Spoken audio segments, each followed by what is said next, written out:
لوگ آپ کو چاہنے لگتے ہیں تو اس کے ساتھ ساتھ مخالفت بھی بڑھنے لگتی ہے.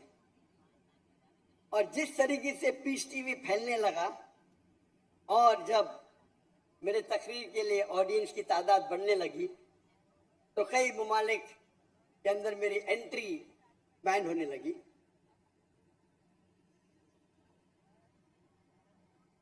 لیکن جو میرا پوائنٹ ادھر ہے، نقطہ ہے کہ آپ دین کے کام کے لیے سب سے بہترین ایکوپمنٹ استعمال کیجیے. اور آج کی تاریخ میں میرے نزدیک میڈیا میں جو میڈیا اور ٹیکنالوجی چینج ہو رہی ہے، سب سے بہترین جو ہے وہ سیٹلائٹ چینل ہے. ہمارے پاس پرنٹ میڈیا بھی ہے جس کے فائدے اور نقصانات بھی ہیں. وقت کی قلت ہے. آڈیو میڈیا ہے، ویڈیو میڈیا ہے. ابھی سوشل میڈیا ایکسپینڈ ہو رہا ہے. سوشل میڈیا اور سوشل میڈیا سیٹلائٹ میڈیا کو انشاءاللہ میرے نزدیک اب تک اوورٹیک نہیں کیا ہے، لیکن انشاءاللہ کر لیں گا. تو ہم مسلمان کو علم حاصل کرنا چاہیے کہ کس طریقے سے ہم سوشل میڈیا کو استعمال کر سکے ہمارے دین کو پھیلانے کے لیے. آج کے تاریخ میں سیٹلائٹ کے ذریعے زیادہ خرابی پھیل رہی ہے بنسبت اچھائی. آج کے سوشل میڈیا میں زیادہ خرابی پھیل رہی ہے بنسبت اچھائی. ٹیلی ویژن خراب نہیں ہے، سوشل میڈیا خراب نہیں ہے. سوشل میڈیا کا غلط طریقے سے استعمال کرنا حرام ہے. لیکن ہم اسی سوشل میڈیا کو اگر صحیح طریقے سے استعمال کریں اور ہمارے اللہ کے پیغام کو، ہمارے آخری نبی محمد صلی اللہ علیہ وسلم کے پیغام کو اگر پھیلائیں گے تو یہ ہمارے لیے آخرت میں جنت کا راستہ بن سکتا ہے. آج ہم دیکھتے ہیں نوجوان، ہمارے بچے موبائل فون سے چپکے ہوئے، کمپیوٹر کی اسکرین پہ چپکے ہوئے، سوشل میڈیا پہ. ہم نہیں کہہ سکتے بس دیکھو. کچھ بچے ہو سکتے یہ آپ کی بات مانیں گے، اکثر تو نہیں مانیں گے. تو ہمیں اس سوشل میڈیا پہ ایک سبسٹیٹیوٹ دینا چاہیے جس طریقے سے ہمارے بچے اس سے متاثر ہو کے ہمارے دین کے قریب آئے. افسوس کی بات ہے کہ اکثر ہمارے مدارس یا ہمارے اسلامک آرگنائزیشن میں یہ نہیں سکھایا جاتا ہے کہ کس طریقے سے ہم سوشل میڈیا کا استعمال کر سکیں. کافی سال پہلے میرے علم میں آیا، تقریباً 7 سے 8 سال پہلے، کہ جامعہ بنوری میں ماشاءاللہ ان لوگ ٹریننگ دیتے ہیں نوجوانوں کو کس طریقے سے سوشل میڈیا کا استعمال کریں، اور مجھے بے حد خوشی ہوئی. اور یہ خوشی کی بات ہے کہ صرف اسلامک ادارے نہیں، اسلامک مدارس میں یہ شروع ہوا اور ابھی یہ پھیل رہا ہے. باقی مدارس میں بھی شروع ہو گیا، انڈیا کے مدارس میں شروع ہوا. تو میری التجا ہے کہ کس طریقے سے ڈفرینٹ سوشل میڈیا کا استعمال کر سکے. ہمیں یہ معلوم ہونا چاہیے what is the difference between Facebook and Instagram. آج کی تاریخ پہ فیس بک سب سے زیادہ دیکھے جانے والا سوشل میڈیا ہے. تقریباً 3 بلین لوگ، 3 بلین لوگ اس کا استعمال کرتے ہیں. نمبر 2 پہ آتا ہے یوٹیوب، 2.65 بلین. نمبر 3 پہ آتا ہے واٹس اپ، 2.5 بلین. پھر آتا ہے انسٹاگرام، 2.45 بلین. پھر TikTok and list is long. ہمیں یہ جاننا چاہیے کہ فیس بک پہ کس طریقے سے ڈفرینٹ ٹیکنالوجی استعمال ہوتی ہے، کیا بینیفٹ ہے انسٹاگرام کا، کیا بینیفٹ ہے واٹس اپ کا. لیکن پھر سے میں دہراتا ہوں، یہ سارے سوشل میڈیا پہ حرام کام زیادہ ہوتے بنسبت حلال کے. تو ہمیں اس سوشل میڈیا کا استعمال کرنا چاہیے تاکہ ہم ہمارے دین کا پیغام پھیلا سکیں. اللہ کے فضل سے آج الحمدللہ میرے فیس بک پہ تقریباً 24 ملین 2.4 کروڑ فالوورز ہے ماشاءاللہ.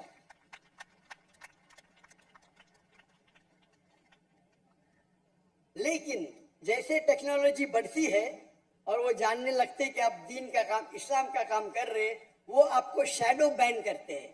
شیڈو بین مطلب وہ آپ کے جو فالوورز ہیں اس کو بڑھنے نہیں دیتے یا بہت کم بڑھنے دیتے.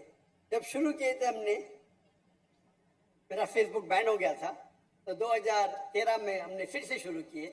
ایک سال میں 4 ملین، دوسرے سال میں 8 ملین پہنچ گئے، تیسرے سال میں 12 ملین، یعنی ایوریج ہر سال میں 4 ملین بڑھتے تھے.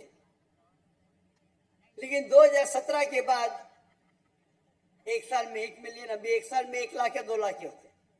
اسے کہتے ہیں شیڈو بیننگ. شیڈو بین مطلب آپ کے گروتھ میں وہ سپینر ڈال دیتے، مطلب ان کے پاس الگورتھمز ہے کس طریقے سے وہ آپ کے گروتھ کو روکے. پہلے جب ہم یوٹیوب پہ کوئی یوٹیوب ریلیز کرتے تھے، ماشاءاللہ 50,000، 1 لاکھ، 2 لاکھ، ابھی 2,000. لیکن کیونکہ میرے کوئی بھی پروگرام میں کاپی رائٹ نہیں ہے تو وہی تقریر جو میرے چینل پہ 2,000 3,000 ہے، باقی لوگ کے چینل پہ 5 لاکھ 6 لاکھ ہے ماشاءاللہ اس کے ویورشپ. تو ہمیں دوسری ٹیکنالوجی استعمال کرنا چاہیے کس طریقے سے ہم اسے پھیلا سکیں. افسوس کی بات ہے کہ جتنی ٹیکنالوجی ہے یا جتنا میڈیا ہے اکثر وہ یہودی کے ہاتھ میں ہے. اللہ نے ہمیں بلیک گولڈ دیا ہے. مسلمان میرے نزدیک آج دنیا میں جو سب سے امیر انسان ہے وہ مسلمان ہے. اللہ نے انہیں بلیک گولڈ دیا، پیٹرول دیا ہے. اگر ہم اس کا صحیح استعمال کریں تو انشاءاللہ ہم میڈیا کو کنٹرول کر سکتے. لیکن ہم ہمارا پیسہ غلط چیزوں میں ضائع کرتے ہیں. اگر اور وقت کی قلت ہونے کی وجہ سے ابھی نیو ٹیکنالوجی ہے جسے کہتے ہیں AI، آرٹیفیشل انٹیلیجنس. یہ میڈیا کا موضوع اتنا بڑا ہے کہ پورے دن بھی بات کیے تو کم ہے. ابھی لیٹسٹ نہیں بولوں گا میں، لیکن late technology AI، artificial intelligence, جس کے ذریعے آپ کچھ بھی سوال پوچھو آپ کا جواب ملے گا. جو گرافک اتنا ڈیفیکلٹ تھا آج آسان ہو گیا. آپ کچھ کاپی کرنا چاہتے تو آسان ہے. کوئی چیز کو پروڈیوس کرنا چاہتے آسان ہو گیا. اس کے کئی فائدے ہیں. اور ابھی نیو لیٹسٹ آ رہا ہے QAI. وقت کی قلت ہے لیکن ہم مسلمان اس کے اوپر آرٹیفیشل انٹیلیجنس ٹیکنالوجی کے اوپر ریسرچ نہیں کر رہے ہیں، نہیں کے برابر.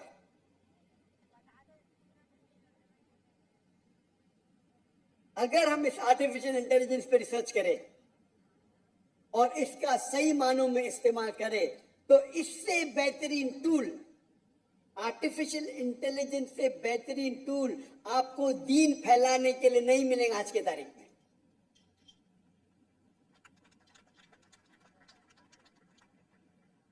اور ماشاءاللہ میں جانتا ہوں